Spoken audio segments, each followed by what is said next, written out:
All right, while you're passing out your stuff, I'm going to proceed with the closure of our meeting since it is late this evening. Obviously, we're not going to get to the Van Curler property discussion. Howard, can you put that on the agenda for our workshop that's coming up? Could I make a comment on that? Oh, yeah, Absolutely. absolutely. I was the one that brought it up at our PC meeting and asked for if our PC felt it was worthy to pass it on to the board. And my sole purpose was that here's an opportunity for our township to take a look at the largest acreage of land within our downtown area. Mm-hmm. And if there is an interest by this board to look at a millage to purchase that property so that we can recreate our downtown, recreate our community, here's an ample opportunity to do so since the property is on the market.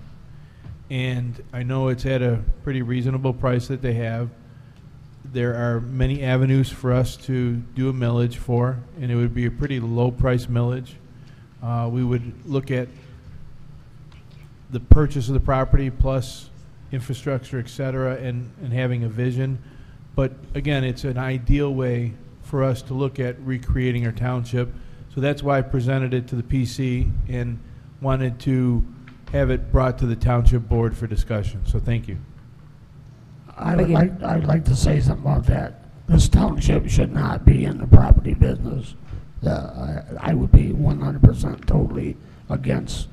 I know Sam thinks it's cheap, but it's listed for $3.5 million. We've got a township hall at the 75 Barker Road that we lose money on, so we don't need any more property. Thank you. Janet? Yep. Just as a quick comment, I think it's worth investigating to see what we can do. I agree 100%. To have that piece of property, it would be great for the downtown area. I agree, and I don't think the 3.5 is the current asking price. I'd have to double check, but anyone else on the Van Curler issue? Can we put it on the agenda for next meeting to discuss? Because we have touched on it before, but never really discussed. It might be our only opportunity to ever have a waterfront park. Absolutely. That, you know, so I think it's something we ought to ask of our citizens if they're interested in that. Absolutely. Okay, so in 2 weeks we'll have the discussion on it? Correct? All right, thank you. Yes. I just want to remind people that there are under 5,000 taxpayers in this community. There are 8,000 residents, and although a $3 million piece of property would not be totally out of the question in a larger community, maybe 45,000, I don't know what millages you've done. I haven't seen any feasibility studies from developers.